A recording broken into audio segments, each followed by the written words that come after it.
আসসালামু আলাইকুম আরাহমাতুল্লাহ। প্রিয় শিক্ষার্থী বন্ধুরা, আজকের আলোচ্য বিষয় হবে নবম শ্রেণীর জীবন ও জীবিকা দ্বিতীয় অধ্যায় উদ্যোক্তা হিসেবে যাত্রা, পৃষ্ঠা নাম্বার 57, যে প্রজেক্ট ওয়ার্ক। প্রজেক্ট ওয়ার্ক দেখো এখানে কি বলছে, যে উদ্ভাবনী ব্যবসায়িক পরিকল্পনা দলগতভাবে সবার আইডিয়া নিয়ে একটি সুন্দর পরিকল্পনার মাধ্যমে নিজ প্রতিষ্ঠানের উদ্ভাবনী ব্যবসায়িক পরিকল্পনা বা ইনভেস্টি বাস্তবায়ন করো। প্রিয় শিক্ষার্থীরা, এই যে প্রজেক্ট ওয়ার্ক করার আগে আমরা আগে দেখে নেব যে এর আগে আলোচিত বিষয় কি ছিল, সেখান থেকে ভালোভাবে বোঝার চেষ্টা করব এবং আমাদের এই প্রজেক্ট ওয়ার্কের উত্তর দিব।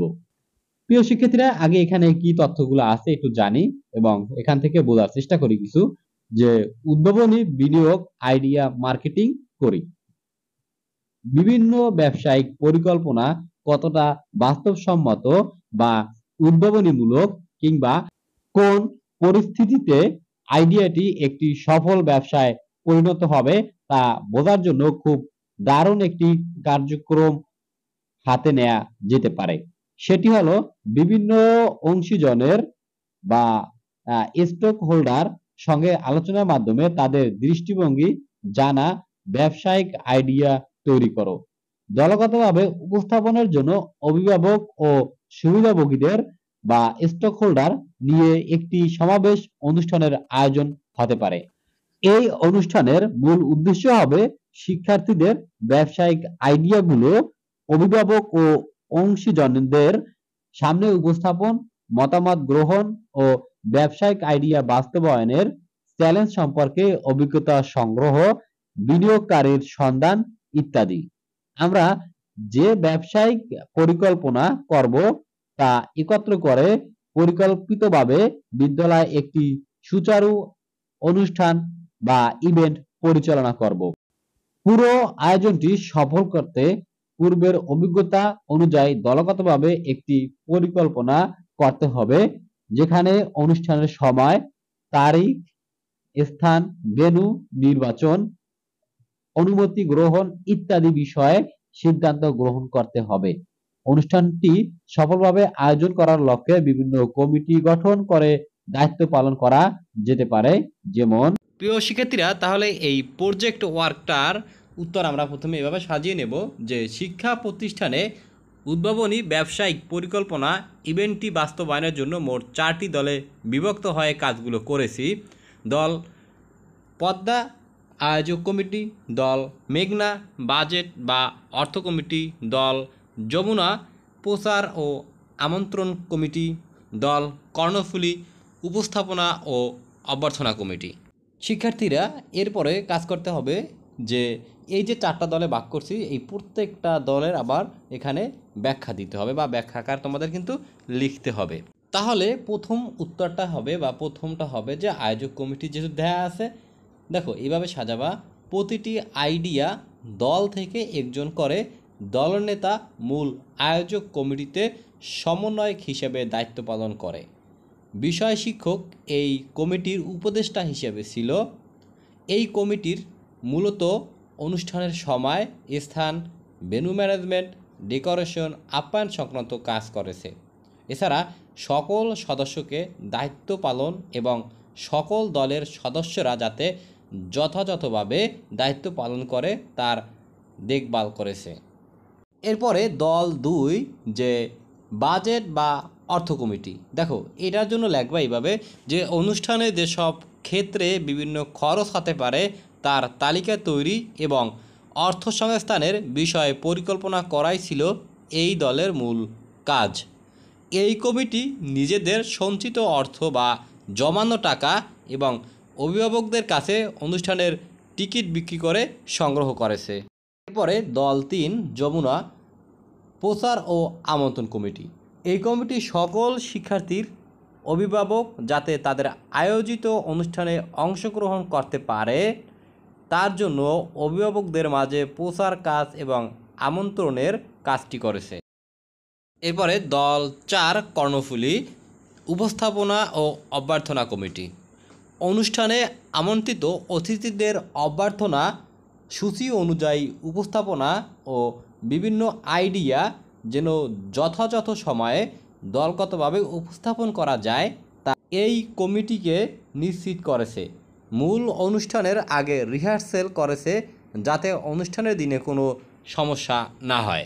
প্রিয় শিক্ষার্থীরা, এখানে মূলত তোমার যে প্রজেক্ট ওয়ার্কের কাজ শেষ। এখন আমরা অন্য বিষয়ে একটু জানব। একটি অভিজ্ঞতার গল্প শুনি। পিয়ালদের বাসা বফম্বলের একটা কানা গলিতে। ওরা রোজ বিকেলে সেখানে খেলতে বের হতো। আশেপাশের বাসায় ছোট ছোট ছেলেমেয়েরাও আসতো। তাদের পড়ার একটি রেওয়াজ ছিল। এলাকার ছেলেমেয়েদের জন্য বছরে একবার ক্রীড়া প্রতিযোগিতার আয়োজন হতো। পাড়ার বড় ভাই আর আপুরা মিলে সেই প্রতিযোগিতা চালাতেন। এজন্য পাড়ার প্রায় প্রতি বাড়ি থেকে মাসে ৫ টাকা করে জমা দিতে হতো। খেলাঘর নামক একটা মাটির ব্যাংকে বিজয়ের মাস ডিসেম্বরে শুরু হতো প্রতিযোগিতার তোড়জোড়। মাসের আধা-আধি হলেই সবাই ব্যস্ত হয়ে যেত। রিহার্সেলের বয়স এবং উচ্চতা অনুযায়ী দল ভাগ করা হতো। খেলা হতো নানা ইভেন্টের দৌড়, দড়ি লাফ, মোরগ লড়াই, ব্যাডমিন্টন, লাটিম ঘুরানো, চেয়ার পাতা এবং যেমন খুশি তেমন সাজো। পাড়ার বড়রাই এই আনন্দের অংশীদার হতো। খেলাঘরে জমানো টাকা দিয়ে রঙিন কাগজ কেনা হতো পাড়া সাজানোর জন্য। প্রাইজ কেনা হতো প্রতিযোগিতায় বিজয়ীদের জন্য। এ ছিল যেন এক আনন্দযজ্ঞ। কিন্তু হঠাৎ করেই এই আনন্দে বাটা পড়ে যায় গলির মুখে খোলা একটি দোকানের জন্য। দোকানটি ছিল একসময় মুদি পণ্যের, কিন্তু এখানে নতুন করে রাখা শুরু হয় বিভিন্ন ধরনের সিগারেট। এর ফলে সাধারণ ধূমপায়ীরা এখানে গলির মুখে ভিড় জমাতে থাকেন। সিগারেটের বিষাক্ত ধোঁয়ায় গলির পথে চলাচলই দায় হয়ে পড়ে। বাচ্চাদের খেলাধুলা, হইচই আর আনন্দ করার পরিবেশ নষ্ট হয়ে যায়। যোগাযোগ, সূক্ষ্ম চিন্তন, উদ্ভাবনী ও সৃজনশীল চিন্তা, সমস্যা সমাধান দক্ষতা এবং প্রতিযোগিতামূলক দক্ষতা অর্থাৎ সমাজে মিলেমিশে আনন্দ নিয়ে বেঁচে থাকার দক্ষতা বিকশিত হবে। আগামীতে এসব দক্ষতাই আমাদের নতুন পরিস্থিতিতে টিকে থাকার সক্ষমতা তৈরি করবে। শুধু তাই নয়, উদ্যোক্তা হয়ে গড়ে ওঠার গুণাবলীও ওই ধরনের অনুশীলনের মাধ্যমে আমরা অর্জন করতে পারি। যে কোনো উদ্যোগ সফল হওয়ার পূর্ব শর্ত হলো সততা ও মানবিক দৃষ্টিভঙ্গি। সামাজিক মূল্যবোধ ও সংস্কৃতিকে প্রাধান্য দিয়ে আমাদের উদ্যোগ নিতে হয়, যেন তা আমাদের আবেগ, অনুভূতি ও হৃদয় স্পর্শ করে। ব্যবসায়ের উদ্যোগের ক্ষেত্রেও এই বিষয়গুলো সমানভাবে প্রযোজ্য। তাই আমরা ব্যবসায়ের আইডিয়া তৈরি করার সময় অবশ্যই সামাজিক মূল্যবোধ, সততা ও পরিবেশ সহ ব্যবসায়ের সব ধরনের নিয়ম নীতি অনুসরণ করব।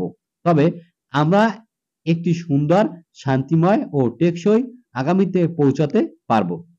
আমরা জানি আগামীর প্রযুক্তিময় পৃথিবীতে নিজের পেশা নিজেকেই তৈরি করে নিতে হবে। তাই প্রত্যেকের মাঝেই নতুন নতুন আইডিয়া বিকশিত হওয়া চাই। স্লোগান দিয়ে উদ্যোক্তা শুরু হোক, উদ্যোক্তা হয়ে যাত্রা করি স্বপ্ন পূরণের পথে, উদ্ভাবনী চিন্তা নিয়ে চড়ি বিজয় রথে। প্রিয় শিক্ষার্থীরা, আজকের ক্লাস এ পর্যন্তই। পরবর্তী ভিডিও দেখার আমন্ত্রণ জানিয়ে এখানেই বিদায় নিছি। আল্লাহ হাফেজ।